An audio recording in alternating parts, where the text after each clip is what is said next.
The displacement time graph for two sound waves A and B are shown in a figure. ठीक है, ये displacement और time graph है, मतलब यहाँ पे है टाइम और ये आपका डिस्प्लेसमेंट, वाई कह देता हूँ मैं इसको। ठीक, तो ये दो का दिया हुआ है, तो ये आपसे पूछ रहे हैं the ratio of their intensity, intensities का रेशियो पूछ रहे हैं। तो इंटेंसिटी जो होती है वो एम्पलीट्यूड के स्क्वायर और फ्रिक्वेंसी के स्क्वायर, दोनों के स्क्वायर के ही प्रोपोर्शनल होती है।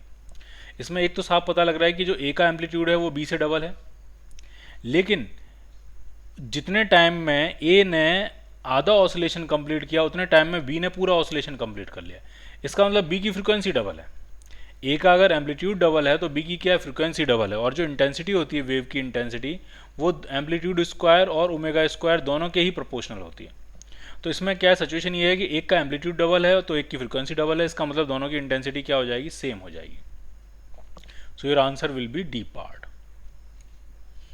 both will have the same intensity.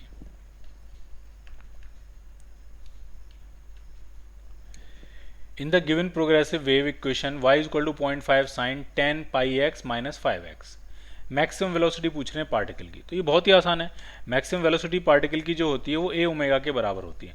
Amplitude आपको दिया है 0.5 सेंटीमीटर्स में ही है, और ओमेगा कहाँ से निकालेंगे, तो ये जो 10 पाई है, 10 पाई टी है ना, तो ये जो 10 पाई है ये ओमेगा है, तो into 10 pi, so it is 5 pi centimetre पर सेकेंड, ये बनेगी पार्टिकल की मैक्सिमम वेलोसिटी, बी पार्ट। एक ट्रांसवर्स वेव की इक्वेशन दी है y is equal to 0.2 sine x plus 30t, equation लिख लें हम 0.02 sign of x plus 30t। ठीक है, और travelling along a wire of area of cross section, wire का आपको दिया है और वायर की डेंसिटी भी दी है। ठीक है, टेंशन पूछ रहे हैं, टेंशन कितना होगा। ठीक है, तो हम इस इक्वेशन से वेव की वेलोसिटी फाइंड कर सकते हैं। इसमें x का मल्टीप्लायर 1 है तो k तो हो गया आपका 1, और t का मल्टीप्लायर 30 है तो ओमेगा हो गया आपका 30, और वेव की वेलोसिटी होगी omega upon k, so it is 30। और वेव की वेलोसिटी का फॉर्मूला होता है, अगर स्ट्रिंग पे वेव ट्रेवल कर रही है, under root T by mu, और म्यू को आप लिख सकते हो density, volume density into area of cross section. इस फॉर्मूले को समझ लीजिए, जो मास पर यूनिट लेंथ होता है म्यू, वो हो सकता है मास पर unit volume into area of cross section.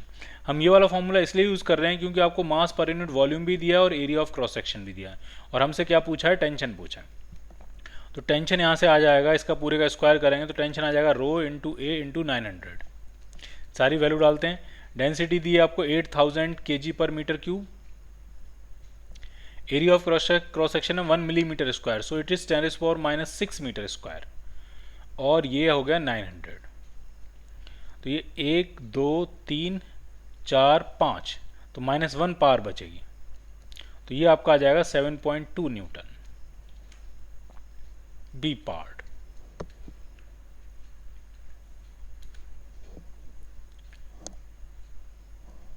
A 100 Hz sinusoidal wave is traveling in the positive x direction along the string with linear mass density, string की दी है और स्ट्रिंग में टेंशन दिया है। तो टेंशन और लीनियर मास डेंसिटी की help से उसमें आप वेव की वेलोसिटी फाइंड कर सकते हो कि वेव की वेलोसिटी क्या होगी, under root T by mu. T है आपका 35 और म्यू है वो है आपका 3.5 इंटू 10 की पावर -3। तो यहाँ पॉइंट हटाएंगे, एक जीरो बढ़ जाएगा, ये 10 की पावर -3 ऊपर पहुँचेगा, 10 की पावर +3 हो जाएगा, 35 से 35 कैंसिल, तो ये आपका आ जाएगा 100 मीटर पर सेकेंड। ये आ गई वेव की वेलोसिटी। और क्या कह रहे हैं, at time t is equal to 0 the point x is equal to 0 has a maximum displacement. t is equal to 0, x is equal to 0 डाल के जो वैल्यू है वो मैक्सिमम आनी चाहिए y की, तो वो किस में आएगी, तो वो आपकी आएगी, एक इसमें आ सकती है और इसमें आ सकती है। ऐसा मैंने इसलिए कहा क्योंकि जब आप x की वैल्यू 0 डालोगे और t 0 डालोगे तो साइन π/2 बचेगा, और साइन π/2 की वैल्यू 1 होती है, वो मैक्सिमम वैल्यू होती है। तो या तो आंसर b बन सकता है या आंसर d बन सकता है। ठीक, अब दोनों में डिफरेंस किस चीज़ का है, तो दोनों में वेव वेलोसिटी का डिफरेंस है, k और ओमेगा का डिफरेंस है। इसमें k जो है वो 2 पाई के बराबर है और ओमेगा 200 पाई है, जबकि इसमें जो है वो नहीं, वो भी सेम है, वो भी सेम है। ठीक है, k और ओमेगा का भी डिफरेंस नहीं है, वो भी सेम है। डिफरेंस है, इसमें लिखा है kx माइनस ओमेगा टी और इसमें लिखा है ओमेगा टी माइनस kx। अब इससे क्या फ़र्क पड़ता है, ओमेगा टी माइनस kx और kx माइनस ओमेगा टी से क्या फ़र्क पड़ता है, ज़रा उसके बारे में हम सोचते हैं। फिर क्या कह रहे हैं कि next when this point has a zero displacement, जब इस पॉइंट का ज़ीरो डिस्प्लेसमेंट होता है the slope of the string is π/20, तब स्लोप पॉजिटिव होती है। अब जरा इसको सोचते हैं थोड़ा सा।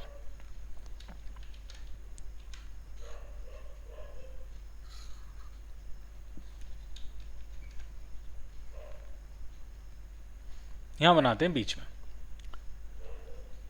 और इम्पोर्टेंट बात यह है कि दो ही तरह की सिचुएशन हो सकती हैं, या तो kx माइनस ओमेगा टी का फॉर्मेट होगा या फिर ओमेगा टी माइनस के एक्स का फॉर्मेट होगा।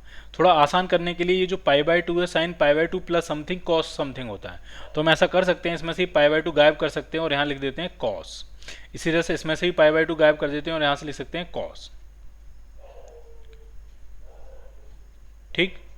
और t इक्वल टू 0 पे अगर आप देखोगे तो t इक्वल टू 0 पे x इक्वल टू 0 वाला जो पार्टिकल है वो आपको मैक्सिमम वैल्यू देगा, यानी ग्राफ तो आपको ऐसा ही दिखेगा, इस तरह से ही दिखेगा। और दोनों में के एक्स माइनस ओमेगा टी और ओमेगा टी माइनस के एक्स है, यानी जो वेव है वो इस डायरेक्शन में प्रोपोगेट कर रही होगी, पॉजिटिव एक्स डायरेक्शन में प्रोपोगेट कर रही होगी। ठीक है, तो मुझे तो इन दोनों इक्वेशंस में कोई डिफरेंस दिखता नहीं, क्योंकि कॉस जो होता है वो अपना माइनस खा लेता है, कॉस जो होता है वो अपना माइनस खा लेता है, तो मेरे हिसाब से ये दोनों ही आंसर करेक्ट हैं। लेकिन फिर भी एक बार समझ लेते हैं। ये कह रहे हैं when this point has a zero displacement. Zero displacement का मतलब जब ये पॉइंट चल के यहाँ आ गया होगा।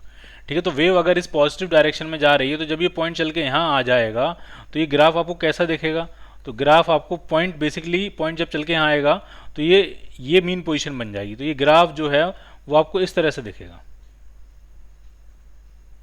ठीक है, वेव इधर प्रोपोगेट कर रही होगी, तो ये जो पूरा पीक है वो इसके आगे निकल के यहाँ आ जाएगा, इस तरह से आगे निकल के आ जाएगा और ये यहाँ आ गया। और इसकी स्लोप, उस पॉइंट की स्लोप है वो कह रहे हैं कि पॉजिटिव है, पॉजिटिव स्लोप आएगी, पॉजिटिव स्लोप आ ही रही है। जब आप उसकी स्लोप निकालोगे dy/dx करके निकालोगे तो वो पॉजिटिव आएगी, तो वो दोनों से ही पॉजिटिव आ जाएगी। ठीक है, ऐसा नहीं कि एक से पॉजिटिव आएगी एक से नेगेटिव आएगी, ऐसा नहीं है, दोनों से ही पॉजिटिव आ जाएगी। तो ये दोनों ही आंसर सही है, आपका बी आंसर भी करेक्ट है और आपका डी आंसर भी करेक्ट है।